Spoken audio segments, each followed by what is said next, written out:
Ustedes no saben lo que implica ser juez constitucional.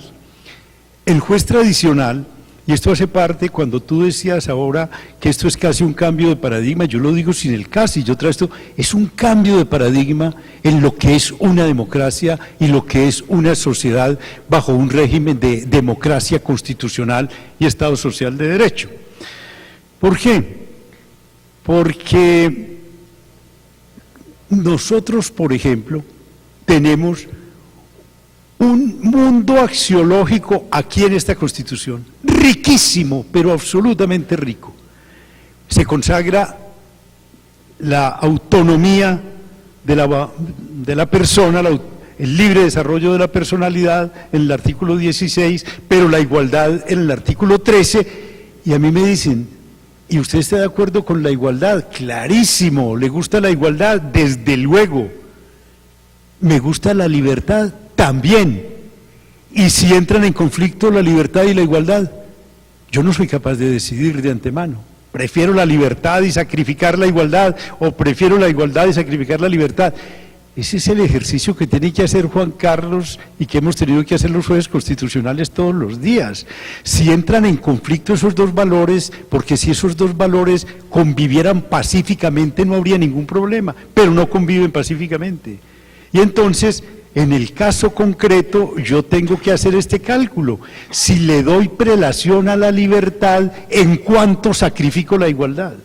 Y si le doy prelación a la igualdad, ¿en cuánto sacrifico la libertad? Esa es la tarea de ponderación que el juez tradicional no conocía. Y por tanto, este es un paradigma totalmente distinto del de la democracia que triunfa en 1789 en la Revolución Francesa, y que luego entonces el juez tiene una tarea tan fácil, como decían los exegetas, que consiste en tomar el caso concreto, subsumirlo en una ley general y de ahí sale la sentencia. Todo hombre es mortal, Pedro es hombre, luego Pedro es mortal, todo el que mate debe ser sancionado con prisión, Pedro mató, luego Pedro debe ser sancionado con prisión. Y las cosas no son de ese modo. El juez tiene que hacer unos ejercicios muchísimo más complejos que los que le pintaba a uno la escuela exegética. Y por tanto, el activismo judicial que es tan impugnado es, yo diría, inherente a un sistema como el nuestro, una democracia constitucional y un Estado social de derecho. Algo más, yo he dicho esto, y no sé si Juan Carlos esté de acuerdo, pero casi todos los progresos que se han logrado a partir de la Constitución del 91 se han logrado por la vía judicial, no por la vía del legislador, y eso es ilegítimo. Yo no lo creo. De allí se siguen discusiones bien importantes, pero estamos frente a un nuevo paradigma. Es que siempre estamos digamos, tentados a analizar los nuevos fenómenos con un patrón viejo, que es el de la democracia liberal que triunfa en 1789, cuando nos encontramos frente a un paradigma totalmente distinto, donde los jueces tienen otro rol y no pueden sino tenerlo, y por tanto, mucha de la desazón que se muestra, de la inconformidad, es porque asimilar un nuevo paradigma siempre es difícil. Recuerden ustedes cuando se propuso que por Copérnico, por Galileo, que no era el Sol el que giraba alrededor de la Tierra, sino la Tierra la que giraba alrededor del Sol, todo lo que hubo, y en un campo científico, en un campo de lo comprobable. En estos campos sí que se producen alteraciones, inconformidades cuando hay cambio de paradigma, pero nos encontramos frente a un cambio de paradigma. Sí, y yo creo que esta sentencia de la prostituta no se hubiera producido bajo la égida de la Constitución del 86. Ustedes saben lo que es decir que hay un contrato de realidad de trabajo en el trabajo sexual. Eso es lo que concluyó la Corte, y por tanto tiene que proteger, y por tanto, señor dueño del burdel, le tiene que pagar la licencia de maternidad, porque eso fue un problema de ponderación, que entre otras el punto de partida, que es lo bonito también del derecho, el derecho finalmente yo creo que se apoya mucho sobre el sentido común. Claro que eso puede ser traicionero, pero es decir, lo que no está prohibido está permitido. Entonces miremos, está prohibida la prostitución, ¿me pueden meter a la cárcel por ese hecho? No, Me pueden meter al proxeneta, que es otra cosa, pero no la mujer que libremente decide, o al hombre, o al transexual que libremente decide ese tipo de actividad. Pero lo que yo quiero decir, retomando el ejemplo de los enanos de Francia, yo no es que esté diciendo que esté de acuerdo, no, porque los franceses son muy curiosos en esos temas. Miren, ustedes acaban de sacar una ley donde prohíben que en público, en las calles, se use el velo. Eso le suena a uno como extraño, ¿cierto? Como extraño, eso supondría que a los Sikh de Inglaterra les tienen que hacer cortar la barbita que llevan acá, discutible eso, pero lo que yo les decía en un paréntesis que estaba armando era que un tema muy bonito de investigación constitucional es el de los límites de la disponibilidad del cuerpo humano, como tema teórico, ese tema es apasionante, porque yo no puedo vender mis células. Y al mismo tiempo puede haber un contrato de realidad en términos de derecho sexual, o por qué el enano puede no trabajar. Es un tema, pero yo, para ir avanzando, porque el profesor Gaviria proponía 3 temas, el primero era ese pues del pluralismo, yo les digo, el tema de la dosis mínima, por favor, esa extraordinaria sentencia, creo que fue de las mejores, o por lo menos de las que más pasión le metió a usted, que fue el de la dosis mínima. Y la reacción que eso generó y que siguió generando, por favor, es que, entre otras, le comento a mi profesor Gaviria que tocó hace poco hacer un estudio porque es que eso llegó a reforma constitucional. Sí, entonces, y eso fue una reforma constitucional en donde ahí está, creo que quedó en el artículo 49 de la Constitución sobre derecho a la salud, el tema de la dosis mínima, y no llega a la Corte con el famoso tema de la teoría de la sustitución de la Constitución. ¿Qué les digo de ese tema de la dosis mínima? Pues es un problema de pluralismo en efecto, pero eso, la redacción del gobierno plantea lo que para mí es el tema más importante, me atrevo a decirlo así, en el constitucionalismo colombiano, porque es que eso no pasa en otras partes del mundo. Es, ¿qué ocurre cuando ante la declaratoria de inexequibilidad de leyes, ¿sí?, el Parlamento responde con reformas constitucionales? Porque miren ustedes, cuando llega lo de la dosis mínima, eso es porque la Corte Constitucional declara inexequible, inconstitucional, esa prohibición que había de la dosis mínima, con la excelente ponencia del magistrado Gaviria. Listo. Entonces, obviamente, en un Estado de Derecho, y eso sí es común a cualquier Estado que tenga lo mínimo de un Estado de Derecho, es que si la Corte sacó del mundo jurídico una ley, pues el legislador no puede volver a hacer una ley, porque entonces la Corte volvería a decirle, quieto, no puede, ¿sí? Eso está claro. Pero el problema ¿cuál es? El que se presenta en Colombia, que se cambia la naturaleza del acto normativo, entonces se sube a Constitución. Y dije, como ustedes nos están diciendo que la gente se puede meter un baretico por ahí. ¿Sí? No todo el mundo es abogado aquí. Pero bueno, ¿me están entendiendo más o menos o no? Yo creo que estoy hablando... lo que yo digo es, listo. No, sí, porque este tema de técnico, pues los que sean abogados, cójanlo y se lo explican a los otros, ¿sí? O sea, sí, porque en efecto es un tema muy técnico, pero es que es muy importante, digamos, es el tema con que se está enfrentando y se va a enfrentar a futuro la Corte Constitucional. Quiero hacer otra anotación. Mire, son tan importantes esas discusiones que, como les digo, cuando se dictó esa sentencia, el doctor César Gaviria, presidente de la República, amenazó con que iba a convocar un referendo. Se le estaba terminando el periodo y no lo alcanzó a convocar, y Samper se negó a convocarlo, y entonces la sentencia siguió viva, pero todo el poder del doctor Uribe, con esas inmensas mayorías en la Cámara y en el Senado, y desde el primer día de su posesión hasta el último estuvo tratando de cambiar el orden constitucional para que se volviera a penalizar el consumo y el porte de la dosis mínima. Y por esa vía de una reforma al artículo 49 lo logró, pero qué satisfacción la que yo sentí, y no vayan a pensar que es satisfacción personal, narcisista, egoísta, sino por el triunfo de una tesis que es importante para la democracia. Ahora la Sala Penal de la Corte Constitucional acaba de decir, la sentencia de 1994 sigue viva, y por tanto a una persona no la pueden meter a la cárcel por consumir marihuana.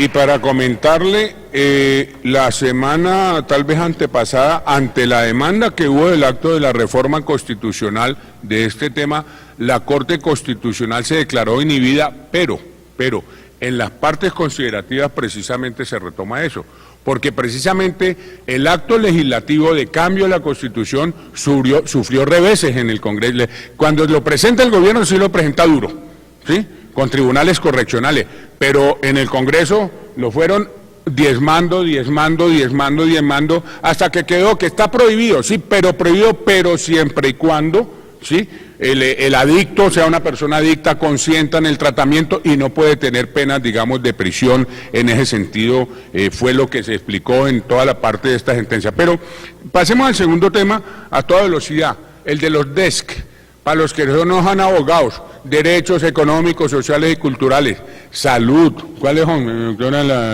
Salud, educación, ¿qué más, Carlos? Vivienda, o sea, alimentación digna, trabajo, libertad sindical, bueno, eso es un mundo de derechos.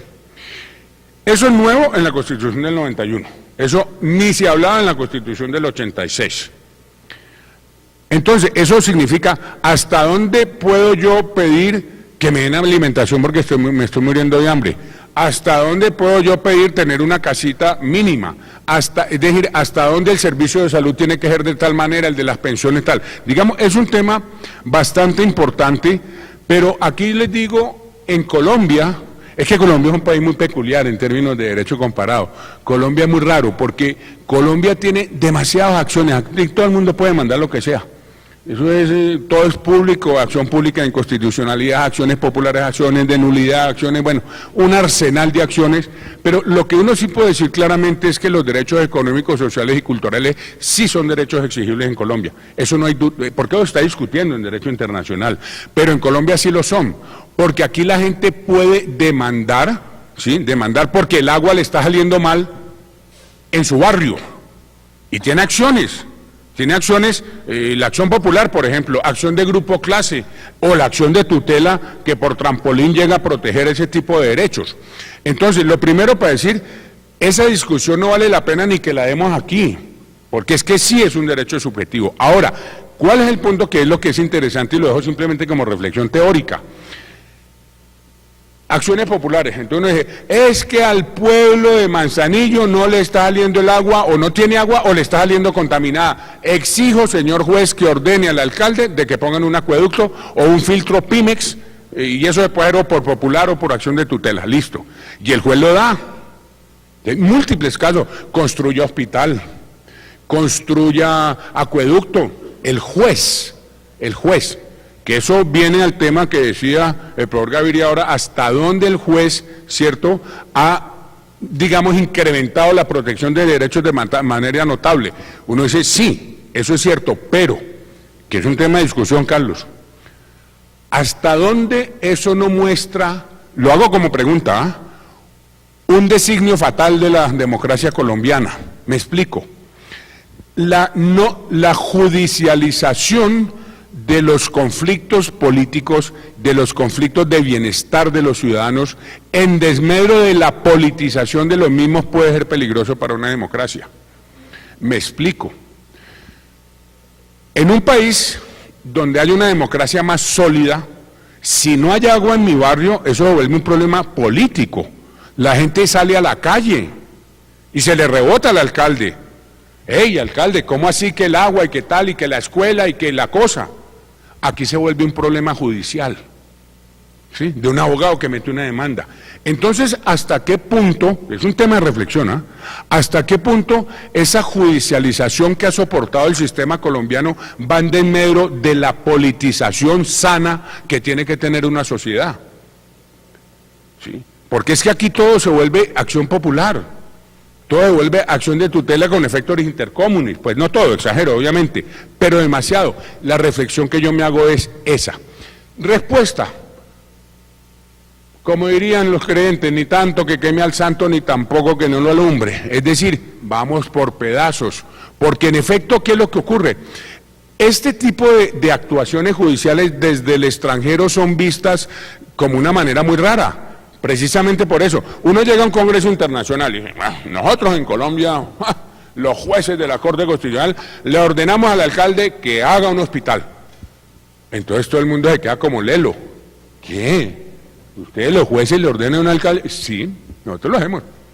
Entonces, ¿ves? Tan raro, porque no lo hacen. Es muy, pero casi que absolutísimamente excepcional que eso ocurra en España, en Europa, aún en Estados Unidos hay casos muy... Quizás los que más se parecen a nosotros son los de India y los de Sudáfrica, digamos, son en términos de jurisprudencia. Entonces, listo. Pero cuando uno llega sacando pecho, después le salen con este contraargumento que yo les digo, ¿sí? ¿Hasta dónde eso precisamente rompe el principio de igualdad también? Porque fíjese usted, sí, usted le puede dar agua al barrio Marinilla, pero ¿y por qué no se la da a todo el país?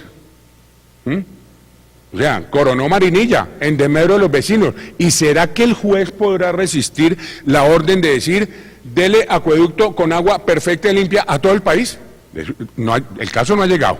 Bueno, eso es lo que tiene que ver con los DESC, que ahí también yo quiero plantearles a los que son... Dale. No, yo lo que les quiero decir es esto, mire, ese es uno de los puntos más discutidos y más discutibles, el de si los derechos económicos, sociales y culturales son derechos o no. Pero yo veo las cosas de esta manera.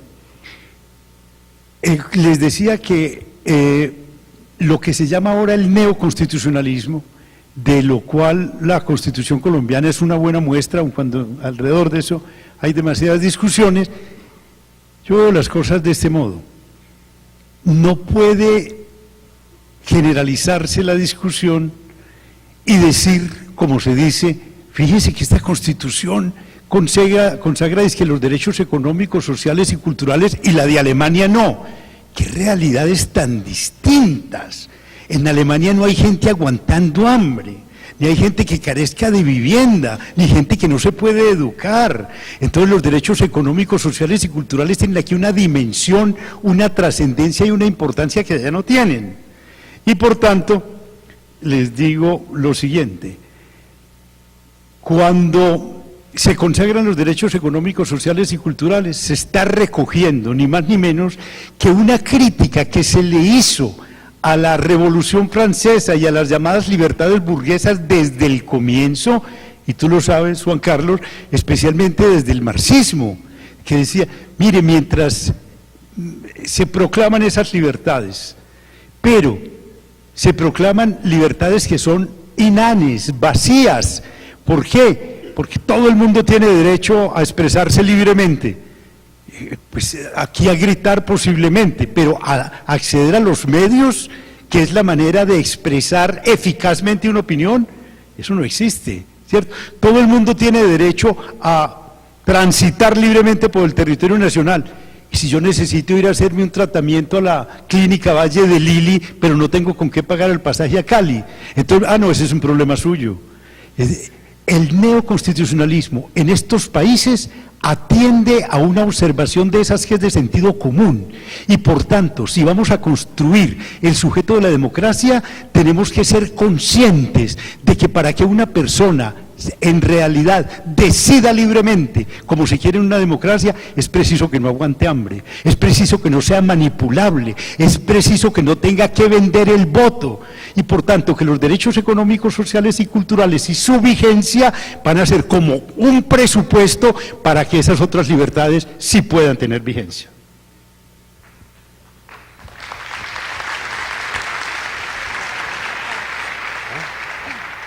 Sí, pero una pregunta, Carlos. Usted me dice que esa persona que necesita ir para el Valle de Lili y que no tiene plata, entonces el juez le da la plata. Pero es que, ojo, porque es que es donde viene el tema que, miren, en derecho de la responsabilidad del Estado, por ejemplo, hay un concepto muy claro que es el concepto del carácter relativo de la falla del servicio. Es decir, a lo imposible nadie está obligado. Es el problema del límite de los recursos financieros del Estado para cumplir con sus obligaciones. Porque claro, el problema y hay muchos casos de tutela donde páguesele los pañales, páguesele el servicio tal, mándelo para Cali, además con una persona acompañante. Bueno, la pregunta que yo me hago teórica es, ¿cómo garantizar que ese caso, que jalona, y estoy de acuerdo en eso en la jurisdicción constitucional tiene que jalonar a través de casos concretos hay que jalonar la concreción de los derechos en Colombia, no me cabe la menor duda. Pero ¿cuál es el problema? ¿Cuál es la relación entre ese jalonamiento y el principio de igualdad? ¿Sí me entiendes, Carlos? O sea, tú dices, listo, démosle el pasaje para Cali. No, yo no he dicho eso. Ah, no. Lo que digo es esto, que se llama fuertemente la atención mediante decisiones judiciales sobre la necesidad de diseñar políticas públicas que atiendan ese tipo de necesidades. Fíjese, Juan Carlos ha dicho una cosa muy cierta, esto es que las necesidades son infinitas y los recursos son finitos, y eso lo ha hecho el gobierno, lo ha invocado para introducir la llamada sostenibilidad fiscal y la llamada regla fiscal, que les explico brevemente. Consiste en esto, en que el Estado no puede gastar más de lo que tiene, y eso parece tan lógico, pero decía recientemente un columnista muy poco sospechoso de ser ni revolucionario, ni de izquierda, ni nada de eso, un columnista del establecimiento, pero muy sensato, Mauricio Cabrera. Decía en Portafolio, a uno hasta lo convencen con eso. Dice, es que claro, las necesidades son infinitas y los recursos son finitos, pero qué tan raro que no aplican esa regla sino a los derechos económicos y sociales, a la seguridad no, a los gastos de guerra no, ahí no se dice es que tenemos que ser mesurados, no, ahí no. Pero a los derechos económicos y sociales sí, lo que significa que para ellos esa no es una prioridad.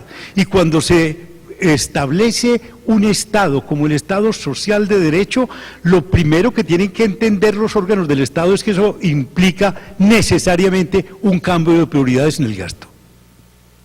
Ok, veo, digamos, hay coincidencia, digamos, en la posición, porque en efecto, lo que también decía Carlos ahora es cierto, o sea, es que una cosa es los derechos sociales en Alemania y otra acá, eso es obvio, pero eso es una obviedad. Muchos ya quisiéramos todos ser alemanes, me explico, por lo menos en el sentido de nivel económico. Ojalá lleguemos para allá. La tendencia, y vuelvo al punto del optimismo del discurso constitucional, que siguiendo siendo macondianos como lo somos, ¿cierto?, con esta cultura caótica que tiene también su encanto, sí, porque la alemana es distinta, pues podamos ir incrementando una democracia real. Y en eso, ahí es donde está una función también de una jurisdicción constitucional que cumple funciones diferentes aquí a como las cumple en Alemania por ese tipo de hechos. Pero yo sobre esto de los DESC, quiero solamente terminar con un cosito, un punto. Los DESC, o sea, los derechos económicos, sociales y culturales para los que no son abogados, eso se protege también mucho con acciones de constitucionalidad, porque es que la gente cree que solamente es con tutela y con acciones populares. No, las acciones de inconstitucionalidad son importantísimas para proteger los derechos económicos, además yo diría son las más importantes, porque son las leyes las que en muchas ocasiones definen. ¿Sí? Y les cuento un caso recientico, parece una tontería, con ponencia de Luis Ernesto Vargas. Este tema de las viviendas de interés social, ¿no?, para la gente pobre, digamos, ¿sí? Anteriormente, cuando una persona pobre compraba una casa, la casa le venía asegurada. O sea que si la casa se le caía o le salía una mancha o lo que sea, tenía un seguro. La nueva reglamentación le quita ese seguro. Entonces eso llega a la Corte de Mandado y la Corte declara inconstitucional. ¿Por qué? Porque dice porque hay una regresión, ¿cierto? Una regresión en la protección del derecho social, económico y cultural de la vivienda digna. Entonces, por favor, inconstitucional. Es decir, tienen que quedar con un seguro en ese sentido. Fíjense ustedes, y ese es un caso de constitucionalidad, que tiene muchos más efectos, porque en efecto va a producir. Distinto al caso de tutela, que es para la personita concreta, y si es intercommunis habría que ver cómo se manejaría, pero para el caso de tutela aquí tiene unos efectos que son para toda la población colombiana, y en eso hay muchas formas de protección. Y les cuento otro caso que fue bastante curioso, que llegó, que entre otras yo fui ponente y me derrotaron horriblemente, y cuando uno lo derrotan tan feo, pues también uno dice, se queda uno como pensando, porque era que me dieron tan duro, pero. Miren, es que era un caso, este caso es como de antología, porque es de esos casos en que uno dice, o son unos genios o son unas bestias, los demandantes, pero eso no hay tutía. Demandan la ley de liberación de los esclavos de 1856, de José Hilario López. Imaginen, en 2010, porque demandan la ley de liberación de los esclavos del siglo XIX. Entonces uno dice, ¿pero qué es eso? Si es que ya no hay esclavitud en la Constitución desde el 86, pero era una demanda muy bonita, y esto tiene que ver con protección de derechos económicos y sociales. Ellos decían, sí, y era una asociación de afrodescendientes la que hacía la demanda. Sí, es cierto que liberaron, es cierto que ya no hay esclavitud, pero hubo una omisión legislativa del legislador del siglo XIX porque no tomó medidas de discriminación positiva a favor de las comunidades afrodescendientes. Es decir, lo único, decía la demanda, lo único que hicieron fue que liberaron a los esclavos, entre otras porque es que ya les salíamos caros. Ya les costábamos mucho billete, entonces era mejor darle libertad para que se murieran de hambre por fuera sin ni siquiera salario mínimo. Ese era, digamos, el argumento, pero no se reivindicó simbólicamente a la comunidad afrodescendiente a través de medidas positivas. Yo llegué con un proyecto que me derrotaron, pues un proyecto a favor de la demanda, pero les recomiendo a los que quieran mirar eso. No sé. Bien. A propósito de esto, recuerdo que en una biografía que hay, tal vez de las últimas que se ha escrito sobre el libertador Simón Bolívar, de John Lynch, un inglés, una excelente biografía, a propósito de la esclavitud de aquí habla Juan Carlos, ponen en manos, en boca, en labios de doña Concepción Palacio, la madre del libertador Simón Bolívar, esta frase. Se quejaba amargamente doña Concepción, es que los esclavos están muy caros y se niegan a reproducirse. Bueno, y sobre el último tema de que tocaba el profesor Gaviria de los indígenas y la autonomía de la jurisdicción indígena, ese es un tema, mejor dicho, de ligas mayores en términos de derecho constitucional. Y es un tema que no es muy fácil porque en el fondo el tema que se plantea allí es el tema de la universalidad o no del discurso de los derechos humanos. ¿Hasta dónde va eso? Es decir, miren ustedes, yo no recuerdo, Carlos, de quién es la sentencia famosa del latigazo. Suya, bueno, ¿por qué no la cuenta? Con mucho gusto. Miren, justamente decía que a mí me parece que una comunidad se tiene que sentir mucho mejor cuando la dejan vivir en función de su cultura, naturalmente que hay ciertos límites, como la cultura occidental también la tiene, que cuando le imponen una cultura desde afuera. Y les cuento eso que es anecdótico, por esto. Yo fui ponente de una sentencia que me derrotaron, no tan estruendosamente como a Juan Carlos en esta, por un voto, y eso porque un magistrado se arrepintió en último momento, y yo sé por qué, pero no lo digo. Por esto, miren, la sentencia fue esta: demandaron una norma del Código Civil que establece que los padres y los curadores, tutores, etcétera, tienen la potestad y la obligación de educar, orientar y sancionar moderadamente a sus hijos.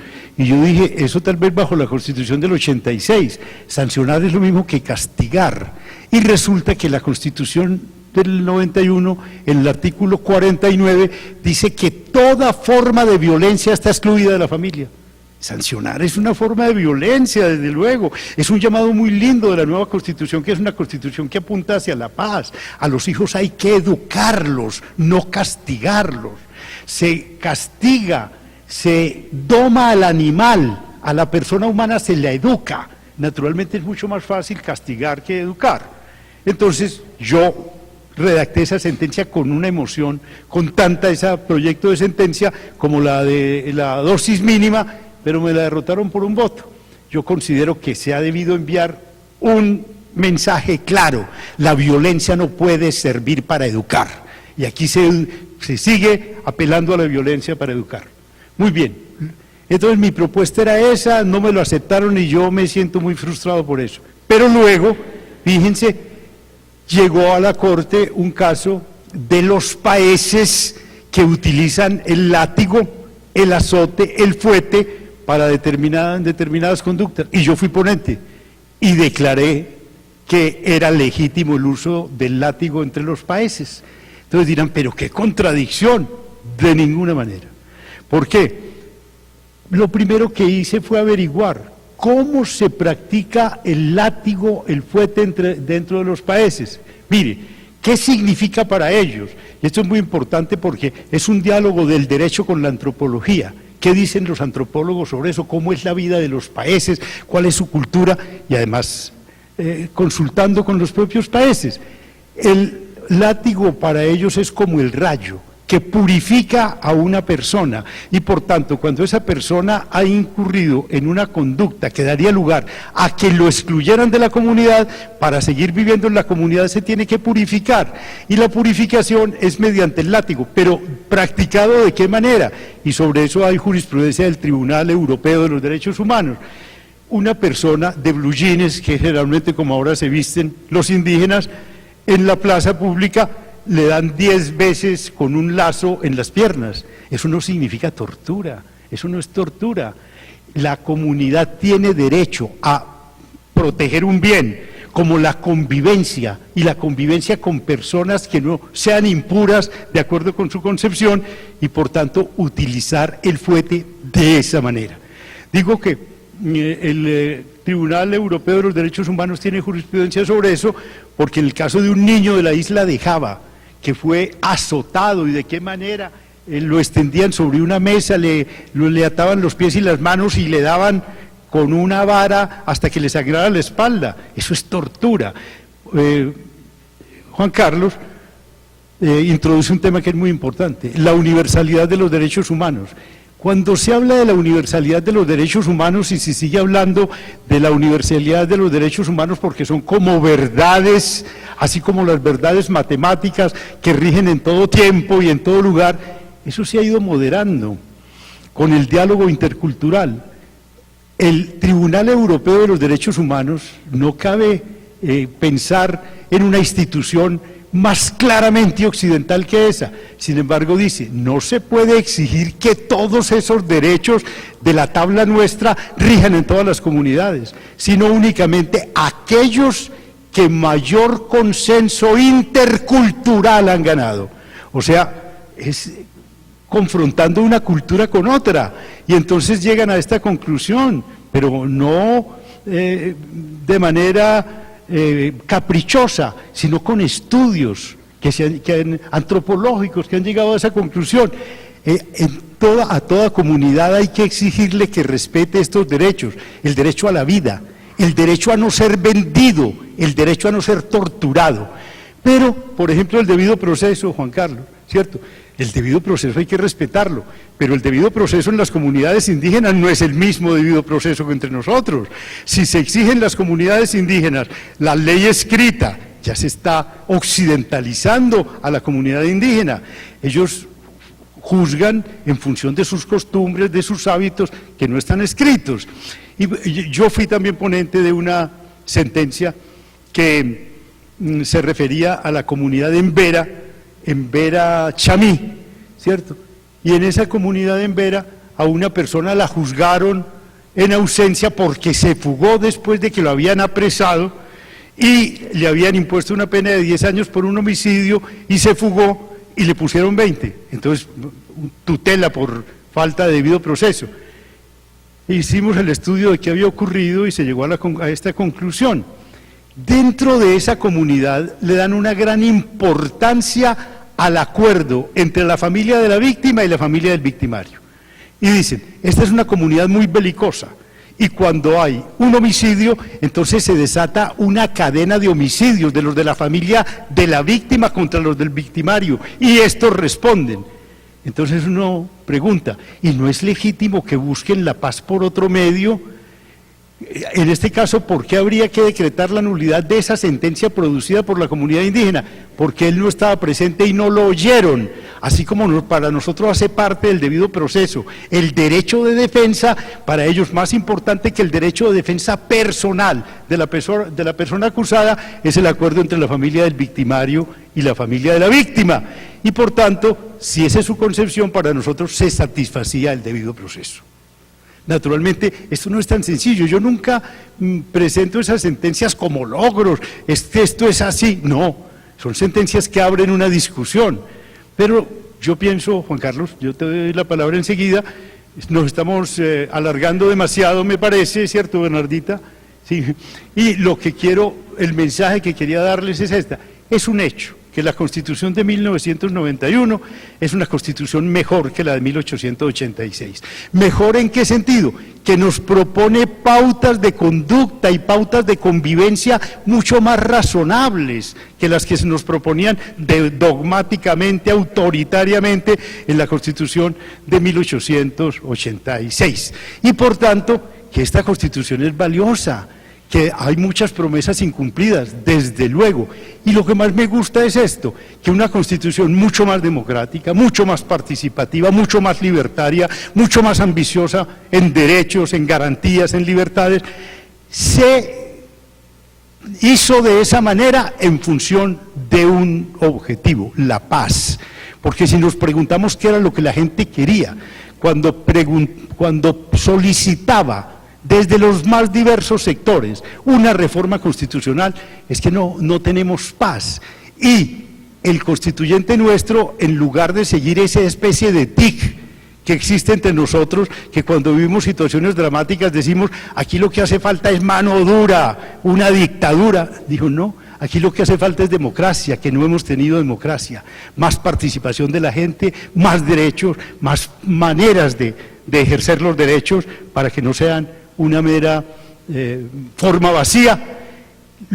Con esto termino. Me conmovió hermosamente la columna escrita por una periodista noruega que, a propósito de este atentado loco que hubo allá donde murieron como 100 personas por un loco que entró a disparar y mató no sé cuántas personas porque se creía un enviado de Dios o no sé qué cosas, entonces el primer ministro dice, pero la vida de Noruega no va a cambiar.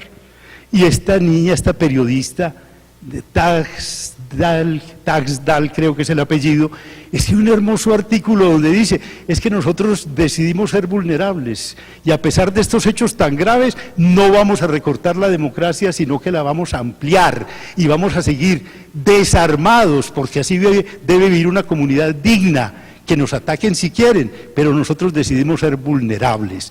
Es algo parecido a lo que quería el constituyente colombiano.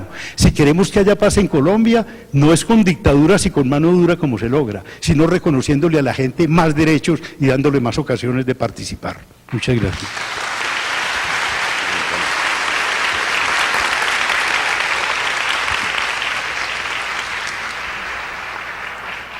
Bueno, sí creo, para ir terminando, solo atar el último tema, lo que yo quiero decir es que el tema de la jurisdicción indígena lo que plantea a nivel teórico es el problema de la universalidad o no de los derechos humanos, como lo decíamos ahora. Pero la discusión que hay es, en efecto, tiene que haber un diálogo intercultural para llegar a consensos mínimos. La pregunta es cómo se establece ese diálogo, cuáles son los métodos procedimentales para ese diálogo, porque se van decantando temas claros. No sé, el látigo se permite, pero por ejemplo, no se permitiría cortarle el clítoris a las mujeres, ¿sí?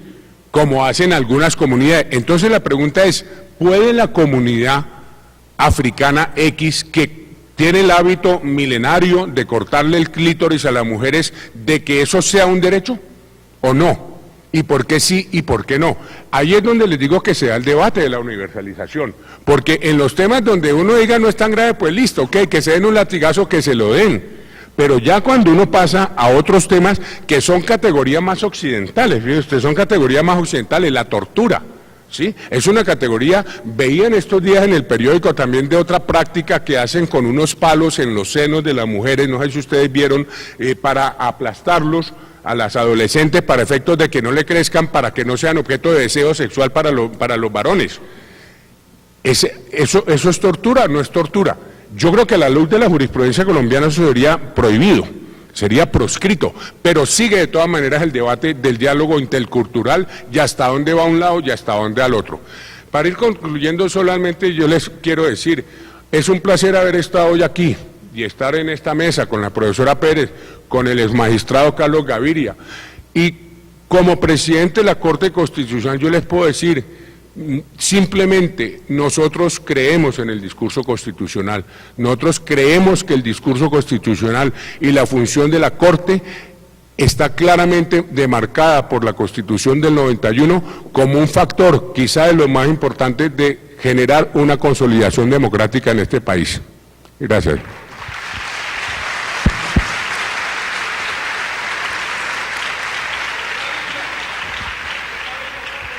Bueno, un momento, por favor.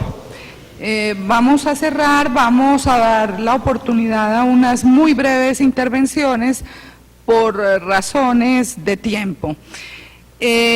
La cátedra que hoy nos convocaba se había denominado como el sueño inconcluso de la Constitución. Yo creo que nuestros ponentes hoy en la cátedra, de manera muy sintética, de un modo muy ameno, nos han mostrado cómo realmente el proyecto político de 1991 que ellos expresaron en términos de utopía es realmente un proyecto para el pluralismo. Pluralismo que sintetizaron realmente en tres expresiones: lo que es la razón pública, la razón privada, que es un discurso evidente sobre el pluralismo, los derechos y, por supuesto, el tema final de la jurisdicción indígena, que mejor lo explica que el pluralismo. Yo creo que precisamente del mismo modo como se hizo ese pacto político del 91, que es el único momento en nuestra historia política donde ningún partido político tuvo la mayoría, entonces no pudo imponerse, le tocó negociar. El mejor negocio finalmente fue donde podamos caber todos, y esa es la idea del pluralismo. En estos términos, entonces, ya expresados por estas amenas, magistrales y apasionadas exposiciones, vamos a dar oportunidad a unas preguntas. Por favor, les pido unas intervenciones muy rápidas y muy cortas. Empecemos por allí. Muy buenos días, doctor Juan Carlos Henao, doctor Carlos Gaviria, excelentes sus intervenciones. Doctora Bernardita, muchas gracias. Mi nombre es Luis Fernando Muñoz Ramírez. Yo soy médico y cirujano, egresado de acá, especialista en salud ocupacional de acá también. Hoy estoy en el cuento de ser candidato a la alcaldía de Medellín por el Polo Democrático. Hay una cosa, para ir rompiendo el hielo, en el mundo solamente hay un país que acepta 3 géneros, que es la India: género masculino, género femenino y el hermafrodita, que aquí lo hemos denominado el intersexuado, que desde el punto de vista constitucional debemos de ir avanzando en eso.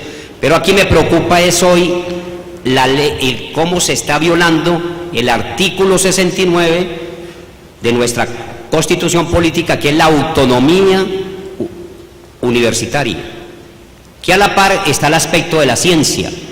Pero me preocupa mucho más es que ahora nos están engañando con el cuento que ya le quitaron la parte de lucro a la universidad, y resulta que lo que hay es lo siguiente: la van a asfixiar económicamente.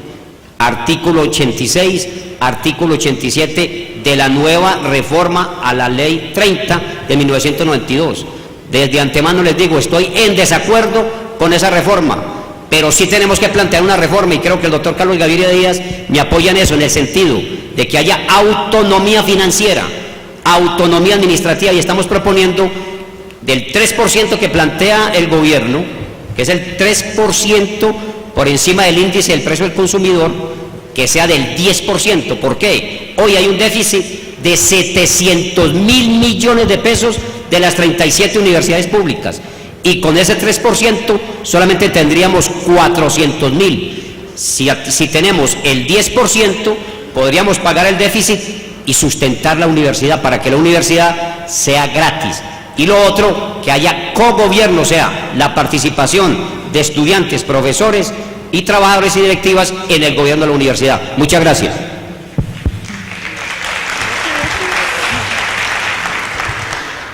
Bien, miren.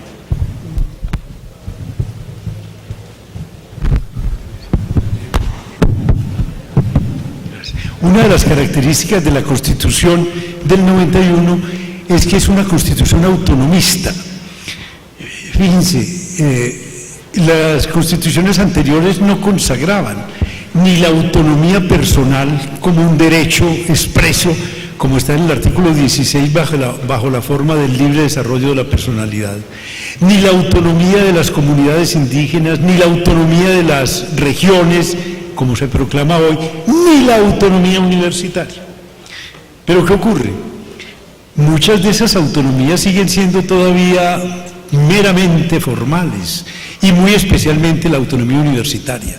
Yo soy de quienes piensan que hablar de universidad autónoma es una redundancia, porque la universidad tiene que ser autónoma por esencia. Esa es la esencia de la universidad, una comunidad de maestros y de estudiantes que van a determinar la vida de la universidad, que van a determinar qué es lo que la universidad se enseña, qué es lo que en la universidad se investiga, etc.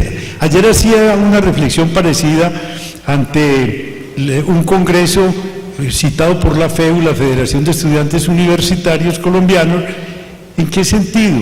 En este sentido, que para nosotros tener la autonomía universitaria, disfrutar de la autonomía universitaria, necesitamos una sociedad mejor que la que tenemos. Y para tener una sociedad mejor que la que tenemos, precisamos de mejores universidades. Parece un círculo vicioso, pero así es. Fíjese usted, el interviniente ha dicho algo que es completamente cierto. La universidad es autónoma, pero el Estado es el que la maneja por el chantaje del presupuesto. Autónoma, pero si no hace lo que yo quiere, le recorto el presupuesto. Naturalmente que se requiere autonomía presupuestal. Se requiere un Estado muy especial y una sociedad muy especial para defender una autonomía de esa manera. Que la universidad sea la que elija lo que va a enseñar, la que elija lo que va a investigar. Yo, por ejemplo, les digo esto: no únicamente a través de esa reforma se atenta contra la autonomía universitaria, hay muchas maneras. Yo pienso, por ejemplo, que los tratados de libre comercio, que en principio no parecen tocar a la universidad, van a resultar atentatorios de la autonomía universitaria. ¿Por qué? Porque ya oigo las directivas de todas las universidades, o de muchas, haciéndose esta consideración, que además viene desde el gobierno. Vamos a ser receptores de un tratado de libre comercio, necesitamos profesionales muy calificados, ¿como cuáles? Administradores, economistas, ingenieros, y esos profesionales son muy útiles para la sociedad, pero nos van a decir luego, ¿pero para qué filósofos? ¿Para qué lingüistas? ¿Para qué historiadores? Eso sí que es un atentado contra la autonomía universitaria.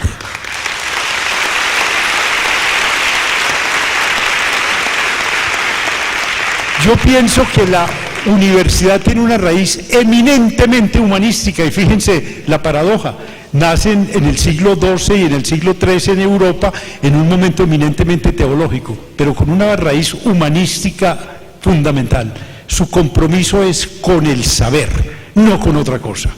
Yo ayer aludía a un librito que yo leí hace mucho tiempo y que infortunadamente lo presté y no me lo devolvieron y no se consigue, que es un librito que se llama La Universidad de Utopía, de un antiguo presidente de la Universidad de Chicago, Robert Hutchins, que dice esto: la raíz de la universidad son las humanidades y las ciencias, su compromiso es con el saber. Y decía esto el americano, presidente de la Universidad de Chicago: veo en el deseo de lucro y de ganancia, veo la disolución o la degradación de la universidad americana. ¿Por qué? Porque lo que se va a enseñar y se va a investigar no es lo que académicamente sea más importante o científicamente más importante, sino lo que más demanda tenga en el comercio, ¿cierto?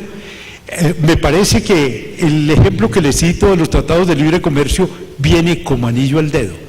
Yo pienso que solo una sociedad auténticamente democrática, comprometida con objetivos como aquellos objetivos con los que se compromete una sociedad democrática, le da autonomía a su universidad, es decir, permite que sean los maestros y los estudiantes los que manejen la universidad.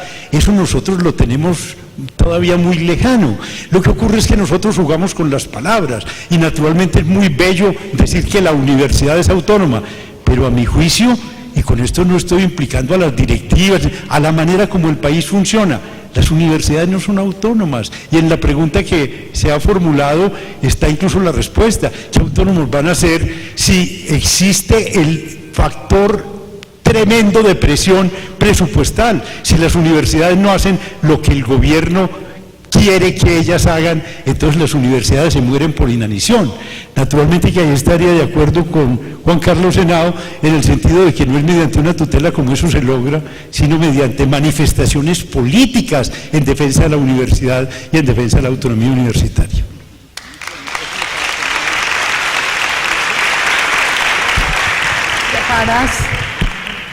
Para todos, muy buenos días.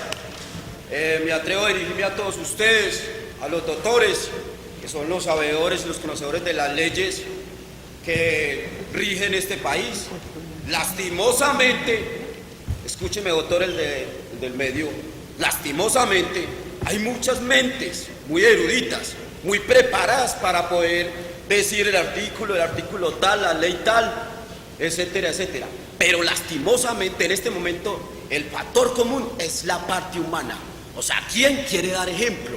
¿Quién quiere convencer a los que están lastimados por dentro de que sí se puede practicar justicia? Porque si nos vamos al artículo, el 11, de no matarás, se está cumpliendo en este país. Si nos vamos al artículo 44 y 43, donde mencionamos a la mujer, vulnerada muchas veces, totalmente arrinconada, que no le cumplen los derechos, porque ese 44 y 43, que me habla de la niñez y que me habla de las mujeres, yo no lo veo que se esté cumpliendo en este país, porque hay miles de mujeres, si hablamos de Antioquia, que están totalmente desamparadas, pero ese artículo dice que la mujer solitaria, que la mujer cabeza de hogar, tiene derecho a una vivienda digna, a un empleo digno, a una educación digna, etcétera, etcétera. Y si hablamos del 44, que me habla de la niñez, dicen que los niños necesitan de una protección verdadera, de unos docentes bien calificados y bien preparados, con un carisma y un carácter de verdad para poder luchar por esa niñez. Pero no se está cumpliendo, porque si nos metemos al Instituto de Bienestar Familiar, allá lo que hay es un negocio muy pesado. Muchas gracias. Yo quisiera, porque omití algo que el doctor Muñoz preguntó, y es sobre el problema de las comunidades LGBT, etcétera. Naturalmente que dentro de esas carencias que yo decía que el constituyente advirtió en la sociedad colombiana, el constituyente del 91, está esa. Es decir, el tratamiento de las comunidades LGBT tiene que ser muy distinto, así no lleguemos a los textos explícitos de la India o de otros países, pero es evidente que se ha ganado muchísimo en los derechos de esas comunidades, muchísimo, lo que bajo la Constitución anterior era absolutamente impensable. Lo mismo en la causa de la mujer. Yo pienso que la Constitución de 1991 propone una serie de causas libertarias con las que no contaba la Constitución de 1886, que era de otro cuño totalmente distinto. A mí me parece que los derechos de la mujer, yo sé que en el campo feminista es muy discutida la ley de cuotas, pero la ley de cuotas que la Corte declaró constitucional tiende a reconocer un hecho, que las mujeres son la mitad o más de la población, que en materia de formación no tienen ninguna desventaja con respecto a los hombres, que la población universitaria en este momento incluso es mayoritariamente femenina, y lo que uno se pregunta es ¿y por qué entonces esa representación tan pobre en las altas esferas del Estado? Y a algún instrumento hay que apelar, esos instrumentos los legitima la Constitución, y uno de esos instrumentos es las acciones afirmativas, de que hablaba ahora también Juan Carlos.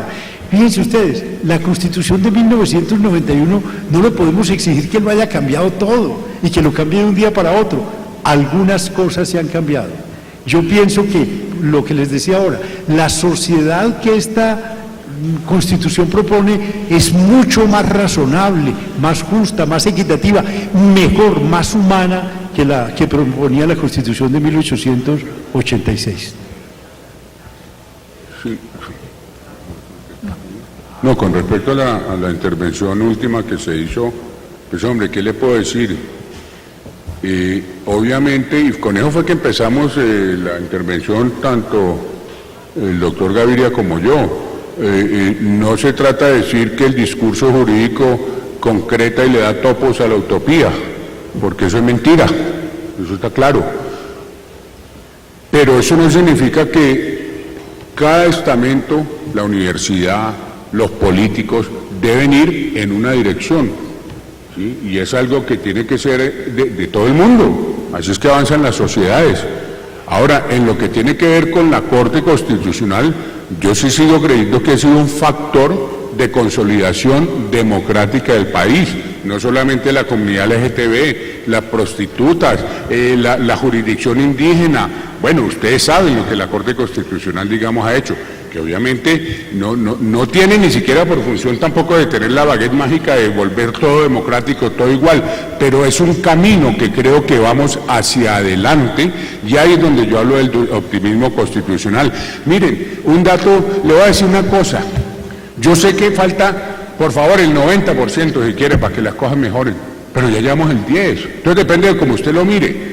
Piense usted, antes de la Constitución del 91, la gente contrataba una empleada doméstica y no le pagaba nunca una cesantía, una prima. Contraten una empleada doméstica y no paguenle prima hoy a ver qué les pasa. Le cae encima, con toda razón.